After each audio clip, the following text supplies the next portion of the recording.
जंगल के अंधेरे में एक रहस्यमयी यक्षिणी घूमती है। उसके सामने आने वाले हर आदमी की आत्मा तक को वो पढ़ लेती है और हर डर को अपनी भूख में बदल देती है। क्या आप तैयार हैं उस रहस्य का सामना करने के लिए जो आपके रोंगटे खड़े कर देगा? रहस्यमयी कहानियां में आपका स्वागत है और आज की कहानी है कामुक यक्षिणी की। तो चलिए कहानी शुरू करते हैं। जंगल दिन में भी शांत नहीं होता और रात में तो वह सांस लेने लगता है। मध्य प्रदेश और छत्तीसगढ़ की सीमा पर फैला हुआ वह घना जंगल, जहां मोबाइल का सिग्नल मर जाता है और आदमी का दिमाग भी। मेरी पोस्टिंग वहां हो जाती है। मैं अमित राठौर वन सर्वे विभाग में काम करता था। काम सीधा था, पेड़ों की गिनती, जमीन का नक्शा और जानवरों की गतिविधि। पर उस जंगल में कुछ और भी गिना जाता था। आदमी शाम के 7 बज चुके थे। सूरज डूबते ही जंगल ने रंग बदल लिया। हवा में एक अजीब सी मिठास थी, जैसे कहीं बहुत सारे फूल एक साथ सड़ रहे हों। मेरे साथ 2 लोग थे, रघु ड्राइवर और दीपक लोकल गाइड। दीपक ने गाड़ी रोकते हुए कहा, साहब आज यहीं रुकना पड़ेगा। यहीं? मैंने चारों तरफ देखा। पेड़ इतने घने कि आसमान दिखना बंद। दीपक ने मेरी तरफ देखा नहीं, बस बोला, रात में आगे नहीं जाते। मैंने पूछा, क्यों? दीपक की आवाज अचानक भारी हो गई। क्योंकि ये उसका इलाका है। मैं हंसा। किसका? दीपक ने पहली बार आंख मिलाई। उसकी आंखों में डर था। यक्षिणी। मैं हंस पड़ा। हमने अलाव जलाया। जंगल की आवाजें तेज होने लगीं। झींगुर, पत्तों की सरसराहट और कभी कभी जैसे कोई नंगी एड़ी जमीन पर चल रही हो। रघु बोला, साहब ये जंगल सही नहीं लगता। मैंने सिगरेट सुलगाई। डर लग रहा है? उसने सिर हिलाया। डर नहीं, खींच रहा है। उसकी बात सुनकर मेरे शरीर में अजीब सी सिहरन दौड़ गई। उसी पल हवा बदली। अब उसमें फूलों की खुशबू नहीं थी, बल्कि औरत की देह की गर्माहट जैसी गंध थी। अचानक झाड़ियों में हलचल हुई। दीपक उठ खड़ा हुआ। मैंने कहा था, वो आएगी। कौन? मैंने पूछा। तभी झाड़ियों से एक औरत निकली। वह औरत उम्र लगभग 25 साल, साड़ी आधी भीगी हुई, खुले बाल कमर तक, पैर नंगे। पर सबसे अजीब चीज, उसकी आंखें।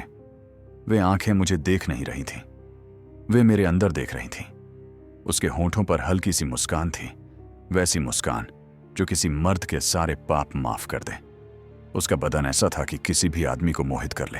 वह बोली, आप लोग यहां क्यों रुके हैं? आवाज मखमल जैसी। रघु और दीपक दोनों चुप, जैसे जबान कट गई हो। मैं ही बोला, रात हो गई थी इसीलिए। वो मेरे पास आई, इतनी पास कि उसकी सांस मेरी गर्दन से टकराई। मेरे शरीर में अजीब सी गर्मी फैल गई। वो बोली, जंगल में रात अकेले नहीं बिताते। मैंने मुस्कुराकर कहा, तो क्या आपके साथ बिताएं? वह हंसी। उसकी हंसी में खुशी नहीं थी, भूख थी। दीपक चीखा, साहब पीछे हटिए। लेकिन तब तक उस औरत ने मेरी कलाई पकड़ ली। उसका हाथ ठंडा नहीं था, जल रहा था। मेरे कान में उसने फुसफुसाया, मैं सिर्फ साथ चाहती हूं। और तभी अलाव की आग अपने आप बुझ गई। अंधेरा, पूरा जंगल और मैं उसकी पकड़ में। फिर वो मुझे अपने साथ जंगल में अंदर ले गई। उस रात मैंने जो देखा वो किसी इंसान ने नहीं देखा, क्योंकि जो देख ले वो वापस इंसान नहीं रहता। अंधेरा इतना गहरा था कि आंखें खुली होने का एहसास भी नहीं हो रहा था। मेरी कलाई अब भी उसके हाथ में थी। उसकी पकड़ ढीली नहीं थी, बल्कि धीरे धीरे गहरी होती जा रही थी, जैसे वह हाथ नहीं, जड़ें हों जो मेरी नसों में उतर रही हों। छोड़ो, मैंने कहा, या शायद सोचा। उसने जवाब नहीं दिया, सिर्फ मुस्कुराई। और तभी मेरे दिमाग में तस्वीरें चलने लगीं। पहली बार किसी औरत को छूने की याद, पहली भूख, पहली शर्म, वो सब एक एक करके मेरे सामने खुल रहा था। ये क्या कर रही हो? मैंने दांत भींचते हुए पूछा। उसकी आवाज मेरे सिर के अंदर गूंजी, मैं कुछ नहीं कर रही, तुम खुद मुझे दे रहे हो। मेरी सांस तेज हो गई, सीना भारी लगने लगा। तभी किसी ने मुझे जोर से पीछे खींचा। मैं जमीन पर गिरा। अचानक अलाव की आग फिर जल रही थी। मेरी कलाई खाली थी। वो औरत गायब। रघु मुझे पकड़े खड़ा था। उसका चेहरा पीला पड़ चुका था। साहब, आपने हमें मार ही डाला था। वो औरत कहाँ है? मैंने हांफते हुए पूछा। दीपक ने कांपते हाथों से जंगल की तरफ इशारा किया। वो औरत नहीं थी। हम तीनों आग के पास बैठे। अब कोई आवाज नहीं कर रहा था। जंगल अचानक बहुत शांत हो गया था, जैसे सब कुछ सुन रहा हो। दीपक बोला, इसी जंगल में हर साल कोई बाहर वाला आता है। और? मैंने पूछा। और फिर वो यहां का होकर रह जाता है। मतलब? दीपक ने सूखी पत्तियां आग में डाली। चिंगारियां ऊपर उठी। कभी कभी सिर्फ उसकी लाश मिलती है, कभी सिर्फ जूते, और कभी कुछ भी नहीं। रघु ने धीमी आवाज में पूछा, वो यक्षिणी है? दीपक ने सिर हिलाया। हाँ, कामुक यक्षिणी। वो औरत की शक्ल में आती है, दीपक बोला, पर उसका काम औरतों वाला नहीं होता। मैंने याद किया। उसकी आंखें, उसकी मुस्कान, वो गर्म हाथ। वो शरीर नहीं चाहती, दीपक ने कहा, इच्छा चाहती है। जिस आदमी के मन में दबी हुई वासना ज्यादा होती है, वो उसी को चुनती है। मेरे गले में कुछ अटक गया। और फिर? दीपक ने मेरी तरफ देखा, सीधे मेरी आंखों में। फिर वो आदमी धीरे धीरे खुद को खो देता है। रात और गहरी हो चुकी थी। नींद किसी को नहीं आ रही थी। तभी फिर से कदमों की आवाज, इस बार धीमी, जैसे कोई जानबूझकर सुनाना चाहता हो। मैंने देखा, रघु उठ खड़ा हुआ। रघु! मैंने फुसफुसाया। वो नहीं रुका। उसकी आंखें आधी बंद थीं, चेहरे पर वही खाली सी मुस्कान जो मैंने उस औरत के चेहरे पर देखी थी। वो मुझे बुला रही है। रघु बुदबुदाया। दीपक चीखा, रुको, मत जाओ। लेकिन रघु झाड़ियों में गायब हो चुका था। हम दोनों उसके पीछे भागे, पर जंगल अब रास्ता नहीं दे रहा था। पेड़ घूम रहे थे, जमीन ढलान बदल रही थी, और फिर एक चीख, ऐसी चीख जो इंसान की नहीं होती। हम रुके। सामने एक पेड़, उसकी डालियों से कुछ टपक रहा था, खून। नीचे जमीन पर रघु की घड़ी, बस घड़ी। मैं वहीं बैठ गया। मेरा शरीर कांप रहा था, डर से नहीं, किसी और वजह से। मेरे अंदर कुछ जाग रहा था।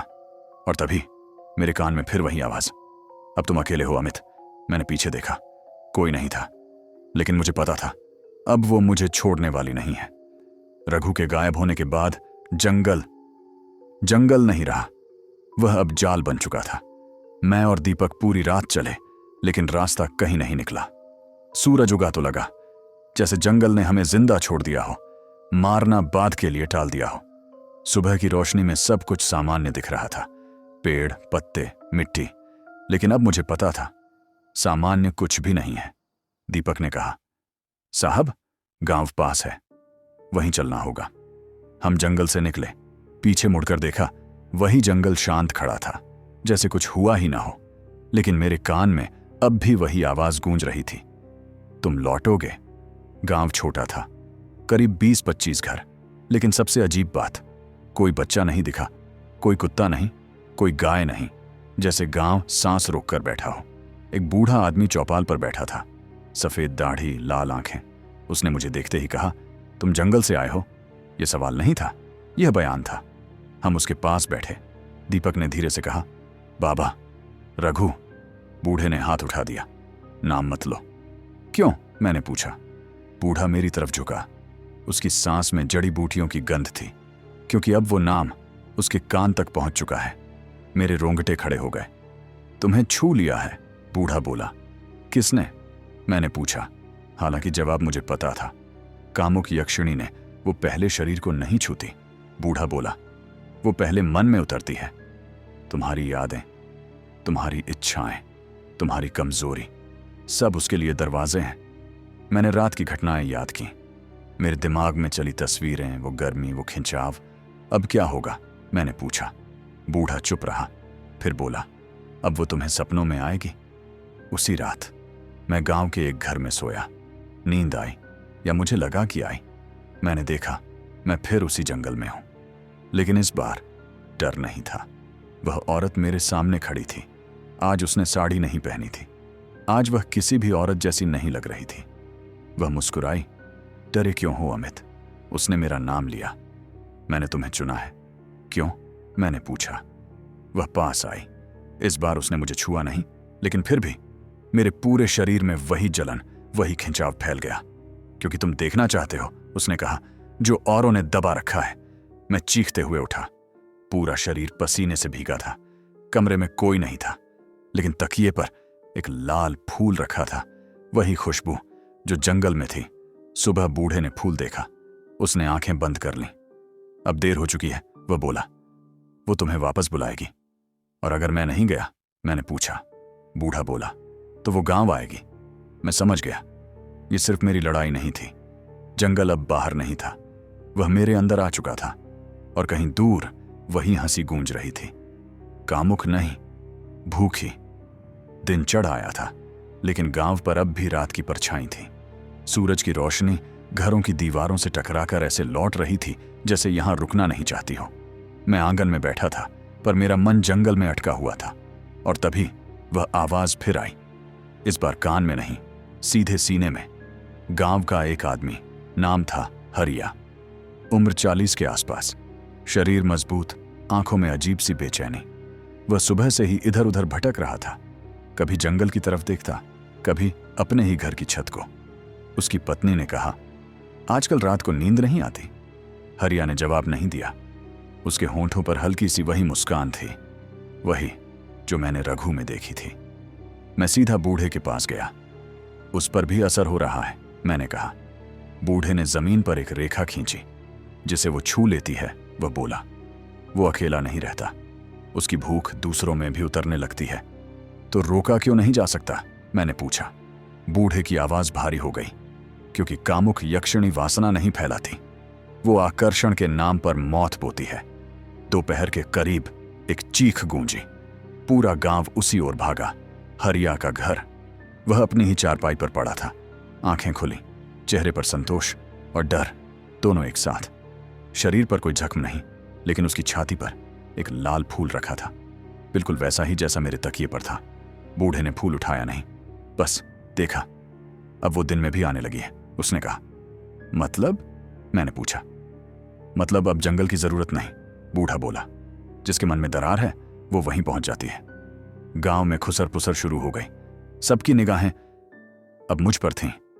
एक औरत फुसफुसाई, ये बाहर वाला आया और मौत शुरू हो गई। एक आदमी बोला, शायद यही उसे लाया है। मैं समझ गया, यक्षिणी ने मुझे सिर्फ शिकार नहीं चुना था, वो मुझे रास्ता बना रही थी। उस रात नींद आई ही नहीं, और जब आई तो उसने पकड़ लिया। वह फिर सामने थी। इस बार वह मुस्कुरा नहीं रही थी। देखा, उसने कहा। मैंने किसी को छुआ भी नहीं, फिर भी वो मेरा हो गया। रुको, मैंने कहा। तुम क्या चाहती हो? वह पहली बार गंभीर हुई। मैं चाहती हूं, उसकी आवाज बदल गई, कि तुम मुझे पूरी तरह देखो। सुबह मेरी आंखें खुली, बाहर जंगल से हवा आ रही थी, वही गंध, वही बुलावा। अब भागने का रास्ता नहीं था। या तो मैं उसे रोकूं, या फिर गांव एक एक करके खत्म हो जाएगा।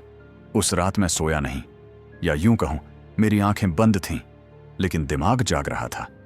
जंगल की हवा अब डर नहीं दे रही थी, वह बुला रही थी, जैसे कोई बहुत पुराना रिश्ता फिर से याद दिलाया जा रहा हो। मैं भोर से पहले सीधे बूढ़े के घर गया। वह जैसे मेरा इंतजार कर रहा था। तुम उसे देखने जा रहे हो? उसने कहा। मैं चौंका। आपको कैसे पता? बूढ़ा हंसा, सूखी थकी हुई हंसी। क्योंकि हर वो आदमी जिसे वो चुनती है एक ही सवाल पूछता है, क्यों मैं? मैं बैठ गया। अब सब बता दीजिए, मैंने कहा। आधा सच मुझे मार देगा। बहुत साल पहले, बूढ़ा बोला, इस जंगल में एक औरत रहती थी। बहुत सुंदर नहीं थी, लेकिन उसकी आंखों में आग थी। गांव के मर्द उसके पास सिर्फ एक वजह से आते थे और फिर छोड़ जाते थे। उसने जमीन पर देखा। एक रात उसने जंगल को पुकारा, ना देवी को ना देवता को। उसने भूख को पुकारा। मेरे शरीर में सिहरन दौड़ गई। जंगल ने जवाब दिया, बूढ़ा बोला, लेकिन बदले में उसकी इंसानियत ले ली। वो आज भी वही है, बूढ़ा बोला, लेकिन अब उसका उद्देश्य बदला है। वो मर्दों को अपने पास सुख के लिए नहीं बुलाती, वो उन्हें अपने जैसा बनाना चाहती है। मैंने पूछा, अपने जैसा? बूढ़ा मेरी आंखों में देखने लगा, अकेला, भूखा और अधूरा। उसकी बातें सुनते हुए मुझे एहसास हुआ, अब डर कम हो रहा था। उसकी जगह एक अजीब सी समझ ले रही थी। मैं उसे देखना चाहता था, नहीं, मैं उसे समझना चाहता था, और यही मेरी सबसे बड़ी गलती थी। शाम होते ही मैं अकेला जंगल की तरफ बढ़ा। दीपक ने रोका नहीं, बूढ़े ने कुछ कहा नहीं, जैसे सब जानते हो अब यही होना था। जंगल में कदम रखते ही वही खुशबू, वही गर्म हवा, और फिर वह सामने थी। आज वह औरत नहीं लग रही थी, आज वह जंगल का हिस्सा लग रही थी। अब डर नहीं लगता? उसने पूछा।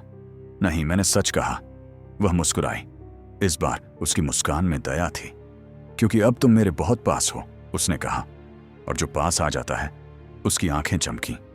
वो या तो मेरा होता है या फिर बचता नहीं। उसने हाथ बढ़ाया। मेरे साथ रहो, वह बोली। ना तुम्हें मरना होगा ना गांव को, बस खुद को छोड़ देना होगा। मेरे सामने दो रास्ते थे। एक, इंसान बने रहना। दूसरा, सच जान लेना। और मैंने पूछा, अगर मैंने मना कर दिया तो? वह हंसी नहीं। उसने जंगल की तरफ देखा। तो अगली सुबह यह गांव जागेगा नहीं? मैंने उसका हाथ नहीं पकड़ा, लेकिन मैंने पीछे भी कदम नहीं हटाया। यही मेरी सबसे बड़ी भूल थी, या शायद पहली सही चाल। अगर सच जानना है, वह बोली, तो मेरे पीछे आओ। वह मुड़ी और जंगल का वह हिस्सा खुला जिसे अब तक अंधेरा भी छूने से डरता था। पेड़ यहां अलग थे। उनकी छाल काली नहीं, राख जैसी सफेद थी। हवा चल नहीं रही थी, फिर भी पत्ते कांप रहे थे। यहां कोई नहीं आता, मैंने कहा। यक्षिणी बोली, यहां से कोई लौटता नहीं। और फिर मैंने उसे देखा, एक विशाल बरगद। उसकी जड़ों में मानव खोपड़ियां जड़ी हुई थीं, कुछ पुरानी, कुछ नई, कुछ पर अब भी बाल चिपके थे। मेरी सांस अटक गई। ये सब, मेरी आवाज टूट गई। मेरे नहीं, यक्षिणी बोली। ये सब उन लोगों के हैं जो मुझे समझने आए, पर खुद से भाग नहीं पाए। मैंने एक खोपड़ी को देखा। उसके माथे पर एक पुराना कट था, ठीक वैसा ही कट जैसा रघु के माथे पर कभी हुआ करता था। तुम उन्हें मारती हो? मैंने पूछा। यक्षिणी ने सिर हिलाया। नहीं, वह बोली, मैं उन्हें खुद से मिलने देती हूं। उसने पेड़ को छुआ। पूरा जंगल एक पल के लिए सांस लेना भूल गया। ये पेड़, वह बोली, जंगल की याद है। जो यहां मरता है वो खत्म नहीं होता, वो जड़ बन जाता है। मेरे पैरों तले जमीन खिसक गई। अचानक मुझे पेड़ में अपना चेहरा दिखा। मेरी आंखें वैसी ही चमक रही थीं जैसी उसकी। मैं पीछे हटा। नहीं, मैंने कहा, मैं ऐसा नहीं बनूंगा। यक्षिणी ने पहली बार आश्चर्य से देखा। हर कोई यही कहता है, वह बोली, लेकिन तुम? उसने मेरे सीने पर उंगली रखी। तुम पहले ही अंदर से टूट चुके हो। मेरे भीतर कुछ हिला। गुस्सा, डर या सच्चाई? मुझे बूढ़े के शब्द याद आए। जो यक्षिणी से लड़ता है वो ताकत से नहीं, स्वीकार से लड़ता है। मैंने आंखें बंद की और कहा, मैं तुम्हें देख चुका हूं, लेकिन मैं तुम्हारा नहीं हूं। पूरा जंगल कांप उठा। पेड़ की जड़ें जमीन से बाहर आने लगीं। यक्षिणी पीछे हटी। उसकी आंखों में गुस्सा नहीं था, डर था। तुम? वह फुसफुसाई। अलग हो, उसने मुस्कुराया। वही पुरानी मुस्कान। अलग होने की कीमत चुकानी पड़ती है। जंगल में फिर वही आवाज गूंजी, कदमों की। बहुत सारे कदम। जंगल में कदमों की आवाज बढ़ती जा रही थी। एक नहीं, दो नहीं, बहुत सारे। लेकिन जब मैंने पीछे देखा, कोई नहीं था। ये क्या है? मैंने पूछा। यक्षिणी ने धीमी आवाज में कहा, ये तुम्हारी यादें हैं अमित। अचानक जंगल बदल गया। मैं अपने पुराने शहर में था। कॉलेज का मैदान। वही पहली लड़की जिसे मैंने चाहा था लेकिन कभी कहा नहीं। उसकी मुस्कान, उसकी चुप्पी और मेरा डर। ये सब क्यों दिखा रही हो? मैं चिल्लाया। यक्षिणी की आवाज हर तरफ थी। क्योंकि प्रेम और वासना एक ही जगह से जन्म लेते हैं, अधूरेपन से। मैंने देखा, वो लड़की अब यक्षिणी में बदल रही थी। वही आंखें, वही मुस्कान, लेकिन अब उसमें भूख थी। तुमने कभी किसी को पूरा नहीं चाहा, यक्षिणी बोली, और न किसी ने तुम्हें। मेरे घुटने जवाब दे गए। मैं मारती नहीं, यक्षिणी बोली। मैं बस वो दरवाजा खोलती हूं जहां आदमी खुद को खा जाता है। मैंने देखा, मेरे आसपास वो सब चेहरे थे जो जंगल में खो चुके थे। रघु भी। उसकी आंखों में शिकायत नहीं थी, सिर्फ खालीपन। यक्षिणी मेरे सामने आई। अब आखिरी मौका, उसने कहा। मुझे स्वीकार करो और ये दर्द खत्म, या फिर, उसने पीछे इशारा किया, इस दर्द के साथ जियो और सबको मरते देखो। मेरे हाथ कांप रहे थे। तभी मेरे दिमाग में मेरी मां की आवाज आई, जो खुद को जान लेता है वो किसी का गुलाम नहीं बनता। मैंने आंखें खोली। नहीं, मैंने कहा, मैं अधूरा हूं, लेकिन मैं खुद हूं। यक्षिणी की मुस्कान टूट गई। पहली बार वो पीछे हटी। पूरा जंगल चीख उठा। पेड़ हिलने लगे, हवा चिल्लाने लगी। यक्षिणी की आवाज अब इंसानी नहीं थी। तुम जानते नहीं तुम क्या कर रहे हो। लेकिन कुछ बदल चुका था। उसके चारों तरफ अंधेरा सिमट रहा था, जैसे जंगल खुद उसे जकड़ रहा हो। प्रेम को समझने वाला शिकार नहीं बनता, मैंने कहा। सब कुछ अचानक रुक गया। यक्षिणी मुझे देखती रही। ये अंत नहीं, उसने कहा, यह सिर्फ तैयारी है। और वह अंधेरे में घुल गई। जब वह अंधेरे में घुली, जंगल खाली नहीं हुआ, जंगल जाग उठा। पेड़ों की जड़ें जमीन से बाहर रेंग रही थीं। हवा में नमी नहीं, सांसें थीं। मैं अकेला खड़ा था, लेकिन पहली बार खुद को अकेला महसूस नहीं कर रहा था। मेरे सामने जमीन फटी, धीरे, बहुत धीरे, जैसे कोई घाव खुद को खोल रहा हो। उस दरार के भीतर कोई गहराई नहीं थी, यादें थीं, हजारों साल की। और फिर वह बाहर आई। अब वह औरत नहीं थी। उसका शरीर जंगल से बना था, छाल जैसी त्वचा, बालों में बेलें और आंखें ऐसी जिनमें पूरी सृष्टि की भूख तैर रही थी। लेकिन वह डरावनी नहीं थी, वह सच थी। मैं पैदा नहीं हुई, उसकी आवाज गूंजी, मैं बनी हूं। जब पहला आदमी पहली बार इच्छा से डर गया, जब प्रेम को मालिकाना बना दिया गया, तब जंगल ने मुझे जन्म दिया। मेरे घुटने फिर कांप गए। लोग मुझे कामुक कहते हैं, वह बोली, क्योंकि उन्हें अपनी ही इच्छा डरावनी लगती है। मैं शरीर नहीं चाहती, अमित। वह मेरी ओर झुकी। मैं वो चाहती हूं जो तुम छुपाते हो। यह जंगल संतुलन है, यक्षिणी बोली। जो बहुत दबाता है वो टूटता है, जो भागता है वो खो जाता है, और जो स्वीकार करता है वो बदल जाता है। मेरे दिमाग में खोपड़ी वाला पेड़ घूम गया। अचानक रघु मेरे सामने खड़ा था, पूरा जिंदा। वो मरा नहीं, यक्षिणी बोली, वो यहीं है। रघु ने मेरी तरफ देखा। उसकी आंखों में डर नहीं था, शांति थी। मैं भागा नहीं, वह बोला। मैं रुका, और फिर वह मिट्टी में घुल गया। यक्षिणी मेरी ओर बढ़ी। अब तुम समझ चुके हो, उसने कहा। अब तुम्हें चुनना होगा। या तो तुम जाओगे और ये जंगल फिर भूखा रहेगा, या फिर, उसकी आवाज भारी हो गई, तुम यहां रहोगे मेरे साथ। लेकिन कीमत होगी, उसने कहा। तुम इंसान रहोगे, पर अकेले। ना उम्र बढ़ेगी, ना मौत आएगी, बस यादें रहेंगी। मैं चुप था, क्योंकि यह डर नहीं था, यह लोभ था। लेकिन जवाब बाकी था। मैंने पूछा, अगर मैं चला गया तो? यक्षिणी ने जंगल की तरफ देखा। तो यह जंगल किसी और को चुनेगा? जंगल सांस रोककर खड़ा था। पेड़ झुके हुए थे, जैसे किसी अदालत में फैसले का इंतजार हो। यक्षिणी मेरे सामने थी, अब भी वही पूर्ण स्वरूप, अब भी वही भूख, लेकिन उसकी आंखों में इस बार उत्सुकता थी। तो उसने पूछा, रहोगे या भागोगे? मैंने जंगल की ओर देखा, वही रास्ते जहां से मैं आया था, वही अंधेरा। लेकिन अब वो अनजान नहीं था। अगर मैं यहां रहा, मैंने कहा, तो मैं क्या बनूंगा? यक्षिणी बोली, रक्षक। और अगर मैं गया? मैंने पूछा। उसकी आवाज ठंडी हो गई। तो अगला चुना जाएगा। तभी मेरे कान में बूढ़े की आवाज गूंजी, साधना मतलब जीतना नहीं होता, साधना मतलब अपने डर को बांधना। मैं समझ गया, यह लड़ाई ताकत की नहीं थी, यह नियम बदलने की थी। मैं रहूंगा, मैंने कहा। जंगल में हलचल हुई, यक्षिणी की आंखें चमक उठीं। लेकिन तुम्हारे साथ नहीं, मैंने आगे कहा। पहली बार वह चौंकी। मैं इस जंगल में रहूंगा, मैंने कहा, लेकिन संतुलन के लिए। न बलि होगी, न लाल फूल। जो आएगा उसे चेतावनी मिलेगी, जो रुकेगा वो अपनी मर्जी से रुकेगा। जंगल थम गया। यक्षिणी मुझे घूरती रही। तुम मेरे नियम बदलना चाहते हो? उसकी आवाज भारी थी। नहीं, मैंने कहा, मैं उन्हें पूरा करना चाहता हूं। अचानक पूरा जंगल मेरे ऊपर झुका।